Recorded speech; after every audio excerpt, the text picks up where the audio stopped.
Hi everyone, thank you for joining us on today's webinar. Before we begin, I'd like to announce that we will be referring to today's earnings release, which was sent to the newswires earlier this afternoon. I'd also like to remind everyone that this conference call could contain forward-thinking statements about Destiny Media Technologies within the meaning of the Private Securities Litigation Reform Act of 1995. Such forward-looking statements are based upon current beliefs and expectations of management and are subject to risks and uncertainties which could cause actual results to differ materially from those forward-looking statements. Such risks are fully discussed in the company's filings with the SEC and SEDAR, and the company does not assume any obligation to update information contained in this call. During the webinar, we will discuss non-GAAP financial measures. The non-GAAP financial measures are presented in the supplemental disclosures and should not be considered in isolation of or as a substitute of or superior to the financial information prepared in accordance with GAAP, and should be read in conjunction with the company's financial statements filed with the SEC and SEDAR. The non-GAAP financial measures used in the company's presentation may differ from similarly titled measures presented by other companies. A reconciliation of the non-GAAP financial measures to the most comparable GAAP financial measures can be found in the earnings press release. Also, I'd like to mention that following the presentation, there will be a questions and answers session, during which you can submit questions by selecting the raise hand icon at the bottom of your screen. Your questions will be pulled in the order that they're received, and at which point you will be prompted to unmute your microphone before speaking. With that, I'd like to turn the call over to your host, Fred Vandenberg, Chief Executive Officer. Thanks, Rebecca. Good afternoon, everyone. Today we have myself, Fred Vandenberg, and Alan Benedict, who leads our business development and marketing teams. I will take you briefly through the summary of operations and financial results for the quarter, then some revenue driver discussions, and then I'll turn it over to Alan to talk about business development efforts. We're going to follow a format that's similar to what we did at year end, with a slight simplification and modification to just how we form the narrative on growth.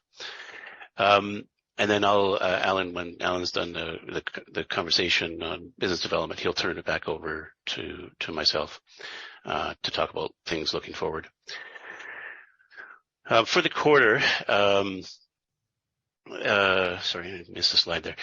For the quarter, revenue fell by 10%. The majority of this decline is the decline in the value of the euro. It hit us a little bit hard there. It's starting to come back towards the end of the quarter. The secondarily independent revenue from sales fell generally. We think that this is a function of government funding associated with COVID that impacted smaller artists running out post-pandemic. But I think Alan will touch on that a little bit more. On the positive side, our major label revenue is up 5% after adjusting for FX. We think this is a sign of the growing value that we're providing. This is really on the strength of solid growth with both Warner and Universal globally. EBITDA for the quarter is $324K, or about 32% net EBITDA margin. Now, one thing I want to mention here is the capitalization of software development costs, which was about $248K for the quarter. This is really for new products and services that we're developing, and we think it'll provide long-term additional value. We're really investing for growth in the core Play MP platform and with new services. Income similarly was up to 258, 56%, up 56% from previous quarter. The overall expenditures have declined by 25%, in part because of a favorable FX. If you look at the P&L solely, salary and wages are down 22%, and that's by far our largest component of costs. Some of that is favorable FX. When it comes to FX, the euro is down relative to the US dollar, affecting our disclosed revenue. Similarly, the US dollar is higher relative to our Canadian dollar, which is impacting our costs. So salary and wages going back is down 22% for the quarter. Some of that's FX, some of it's lower staffing. We're not cutting costs here. We're just trying to make sure we're spending where we get a return. Overall, if you include capitalized software development costs, salaries and wages were up 4%. And this is because we're making a significant investment in new products and product development generally. One thing I think people have noticed is the drop in sales and marketing costs. This is associated with salaries and wages. I'll touch on it lightly. There were real reductions in staffing, as I described a little bit before. But there's a lot of movement of resources over to product development, and there's the FX impact as well.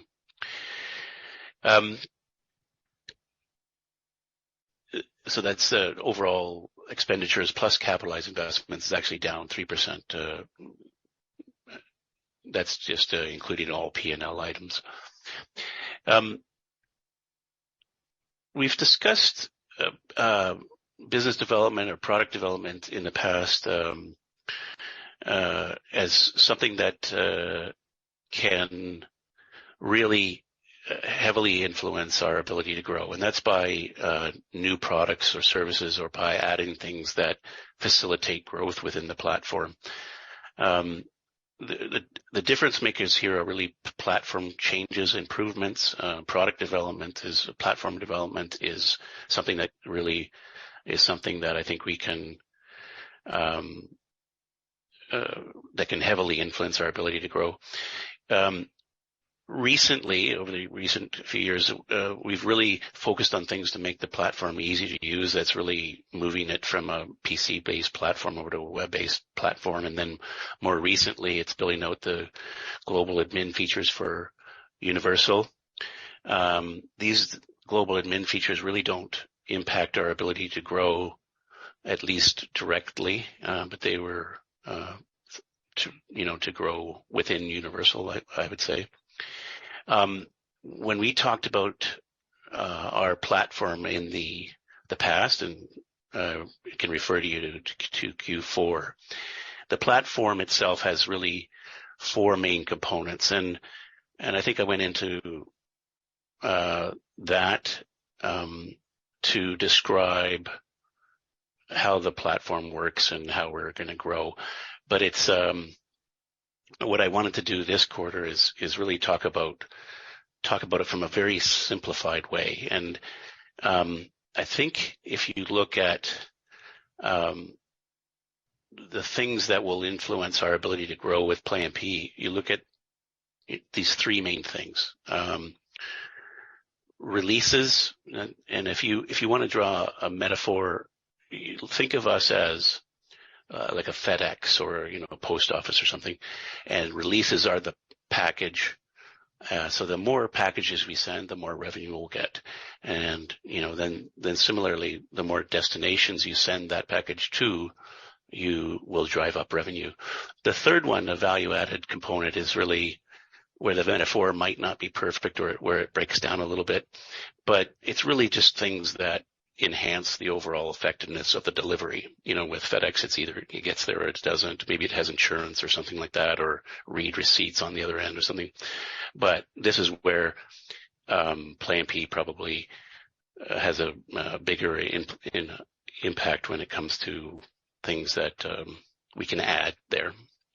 So what I wanted to do is spend a little bit of time discussing how these components, what things we're working on, how these components can influence our revenue growth. In the first section, there's really a bunch of things here. The self-sign-up, checkout, that's really an ability for a customer to sign in and select their list, prepare a release, and check out and pay. We don't currently have that, and it's a bit of a bottleneck to sales right now. lead conversion, lead automation, growth in new markets. Alan will talk about these a little bit more in depth, but these are things that are improving, helping us improve our growth. Recipient sourced content requests. That's again more of a product in platform communication, where if you get a song from an artist and you want more from that artist, or more similar to things like that, then you can generate the recipient sourced content request. We do get those, but they are right now they are word of mouth, where a programmer or something like that will tell the artist to just send it through PlayMP. That's actually our best source of leads, but we want to do that in a more technical manner. There's other things here, archive releases. That's really a feature that we added, not this current year like this, but we added it last year, and it's really a way to send more content that you don't want to spend the same amount of money on. You do bulk distributions. And then the reporting, there's certain things that I think we can do without getting into a tremendous amount of detail here. The reporting, we can structure it in a way that reinforces the sale. So that's improves client retention, and or resending content, or resending more from that same artist, that sort of thing. In the second leg of this stool, we'll talk about destinations now. The biggest parts here are expand our list offering and recipients. I believe we are provide the most expansive recipient lists in the world by any competitor that we have, by far. But we also have a lot of recipients that are using PlayMP that we don't know who they are, and they're not on our lists. And we think that if there's certain things we can work on within the platform, technical solutions, that will expand our recipient base, at least the ones we facilitate distributions for. This is really something that I want to spend just a bit more time on, because it's important. Recipient lists, providing recipient lists, is critical to our much of our independent sales. And I mentioned this at the year end, where the majority of our distributions use our lists. And that's because a lot of times customers don't know who to send to. And quite frankly, our lists are great. They're current, they're updated, they're accurate. But it is a bottleneck to growth. The faster we can expand our recipient list base, we can grow revenue, and that's we think that's a technical solution within the platform. Also in there is list selection improvements. So there's a few things that we've already been working on. Descriptions of our list. They tell you who we're sending to, making those lists easier to select in the platform. Right now, it's not particularly easy. It's not easy to select an international list. If you have a country distribution, for example, you got to hunt and search through it. We've just designed an improvement there. We've got to build it out yet. Last quarter, we mentioned international lists. We have started providing those international lists for certain genres of music. We think we can keep building those out. Recipient feedback things. There's like you can use feedback within the platform to generate larger distributions. That's like people requesting content, that sort of thing. Automated list expansion reports. That's something where if a release is doing well, maybe you want to consider sending it more broadly around the world. We've already generated those reports. It's once that report is generated, it then becomes a manual process for sales to follow up, but we can automate that. And then list management efficiencies. That's really just doing things that help our list management services department manage more lists. Value-added services. When we talk about the global administration functions for Universal, this is really where they would lie. For the most part, that's a little bit oversimplification, but there's lots of things we can do here that will enhance the distributions for smaller clients as well. International emails, what I mean by that is languages. Right now, the player and the distribution software is translated, but the emails aren't. And I think I'll mention only Quick Share here. Quick Share is kind of exactly what it sounds like. It's an ability to share a piece of content really quickly. And we see that it's more for one-off sending. Like if you're standing next to somebody and they want to receive a piece of content, you just can quickly share it. We're in beta starting, probably next week for that. We're just testing it internally right now. We think that's going to provide some incremental revenue for people who want to do that and then re-enhance the platform as it is. I'll leave it there because it's a little bit long-winded, but there's just a tremendous amount of things that you can see that we're working on. And I think what's probably obvious is that a lot of these things are within platform improvements, and that's why we're spending up more and more on product development. We're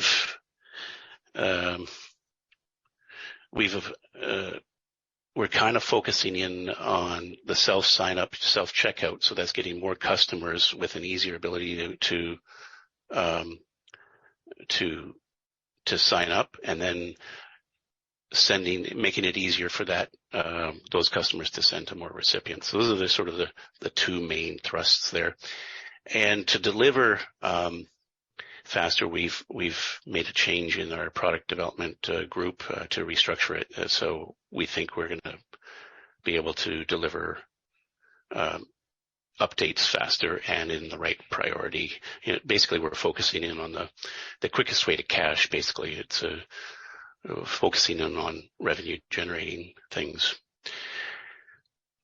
With that, I'll turn it over to Alan. Thanks, Fred. Good afternoon, everyone. Happy New Year. Before I get into wider updates and some of our territory strategies for things like the Latin market in Canada, I wanted to expand a bit on the independent revenue that Fred touched on earlier.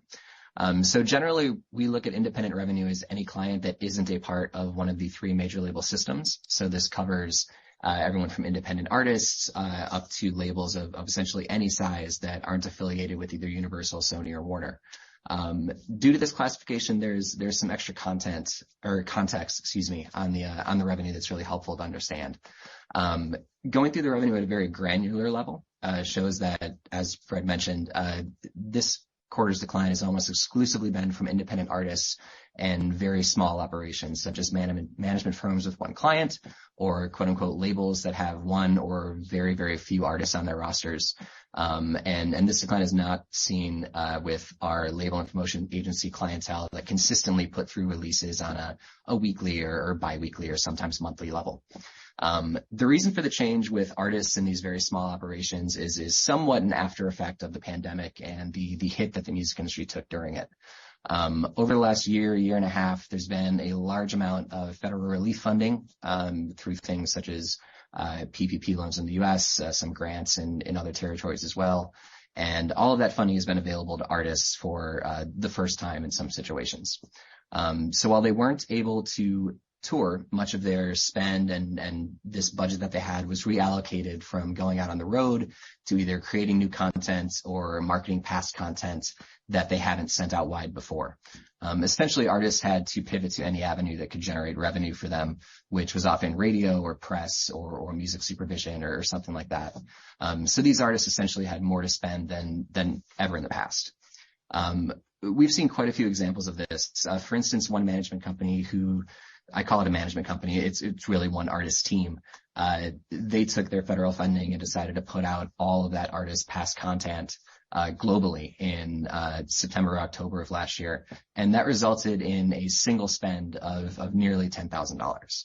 Similarly, many other artists had the sudden budget to send their release internationally as opposed to keeping it within their usual territory, their home territory.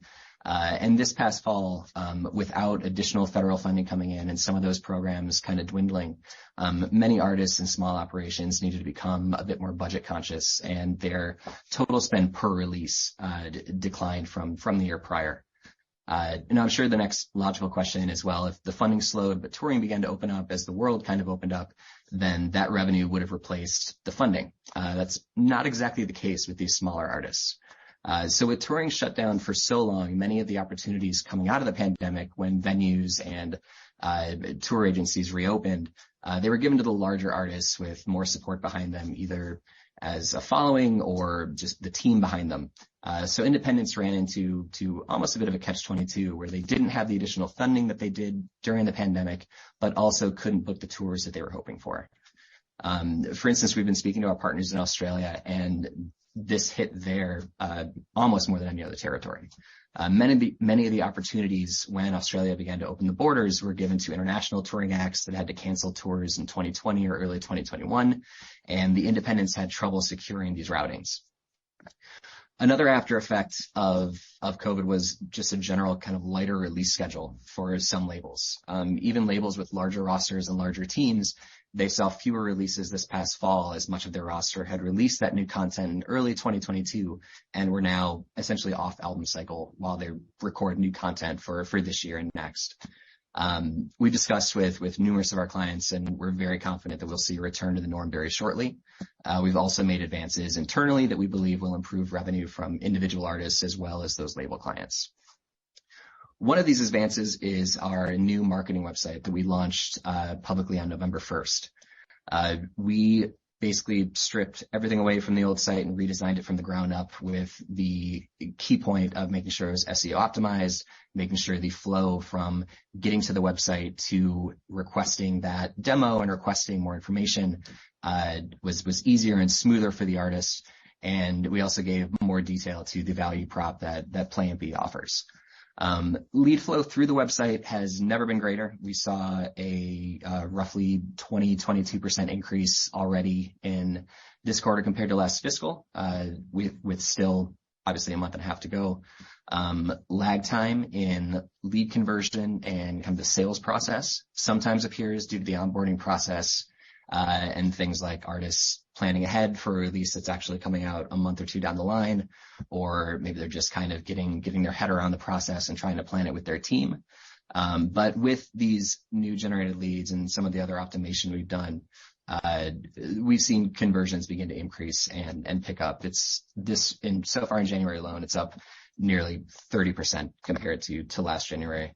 And towards the end of October, we did have a team member depart the business development team, which put us in a bit of a short staff situation over the holidays, which also contributed slightly to the prolonged onboarding process. We've since made sure that we have the right team in place for our goals and our priorities moving forward that Fred will touch on. And as of this week, we're again fully staffed, and we don't foresee this as an issue moving forward for a number of reasons.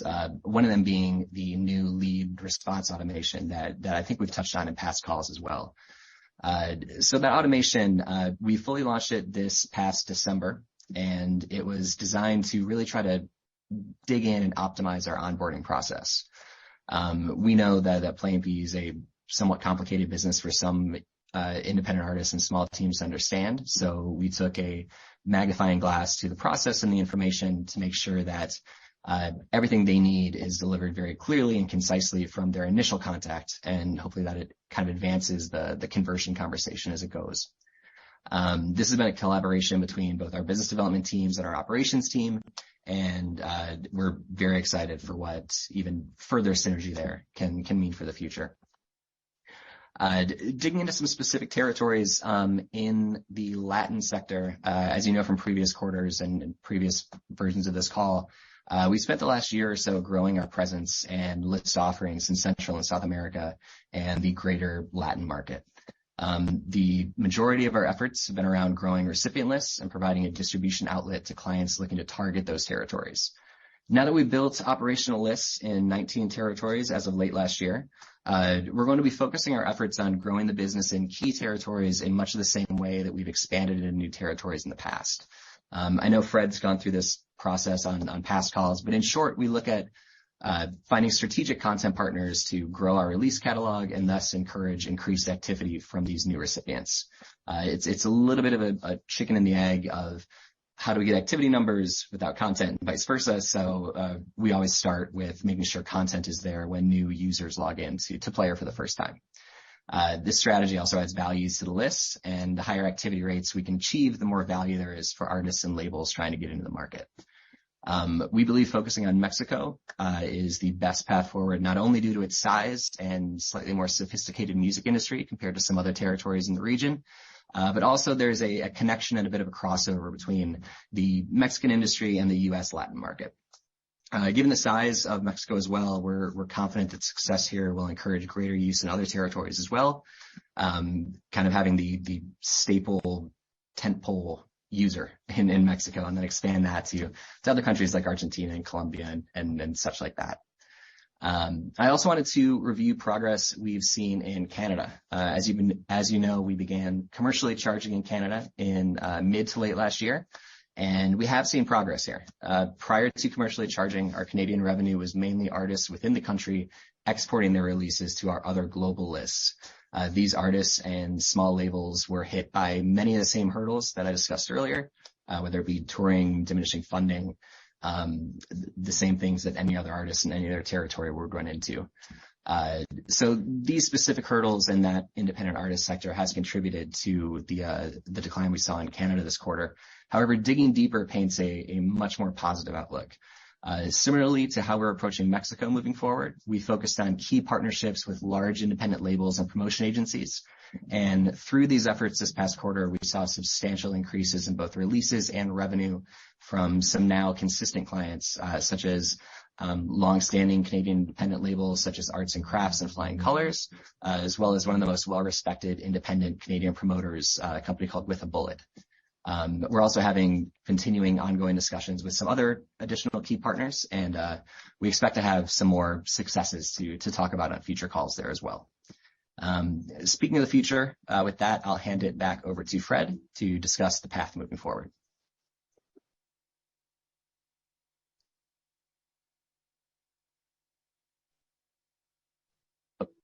Fred, I think you're on mute. Yep, thank you. Looking forward. So as I said earlier, product development, I think, is a really important way for us to accelerate revenue growth. We've talked about the growth in users, both in terms of growing customers and then growing recipients on those. Those are sort of the two main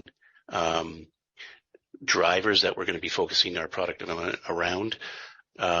We are expecting to see a few press releases in the short term on things that we're developing and starting to deliver. The first being Quick Share, and then the second is really a new product we've talked about a little bit before, and that's radio monitoring. We're working through a couple of technical challenges, contextually detections are high, and then in some areas where we're missing something, we're just working through a technical challenge there. But that's moving forward, and we're just working out our business plan on how to launch that. To do all of these things, we've made a change internally at that department, and I expect things to be producing at a quicker cadence. With that, I will turn it over to questions. Thanks, Fred and Alan. So yeah, now we'll begin our questions and answer session. So if you do have a question, please press the raise hand option at the bottom of your screen, and your question will be pulled in the order that they were received. So if you do raise your hand, please ensure you have access to a microphone, and if you wish to retract that question, you can just click that raise hand option again. Once prompted, please unmute your microphone before speaking. Your camera will remain off, but once you're unmuted, you'll be able to ask your question. So if anybody has any questions, just raise your hand. It looks like we do have one that was written into the Q&A chat, if you guys want to touch on that one. Sure. First. I would prefer if people actually put their hand up and ask the question verbally. It's easier for us to keep on top of those rather than reading them, so everyone else can see the question. The first question we received is global revenue from Universal Group grew by 8.7%. How much of that is just price increase? Well, I don't know what that means by just price increase. The Universal's agreement is a flat global agreement that covers all of their use. We think we approached that in that way for specific reasons, but essentially covers all of their global use. And with growing use, growing platform capabilities, we negotiate increases. We agreed on a 10% increase effective April 1st, I think it was, of last year. And the 8.7% is really just a revenue recognition issue. Their monthly fees are 10% higher than they were last year, and that's really a function of all the custom development that we've done and their growing use of the platform. The second year of that agreement starts, I think, April 1st, 2023. The second question is about activity metrics, and I assume that means within the platform. Activity metrics are which activity metric would you disclose? There's all sorts of things. We track releases, sends, distributions, active recipients, activities by recipients. And I think if you start producing those, and we look at them internally, it has to come with a narrative about explaining how they relate to revenue. And it gets overly complex, I think, to do that. I think that might be all that we have. Okay, thanks everyone. We'll look forward to speaking to you next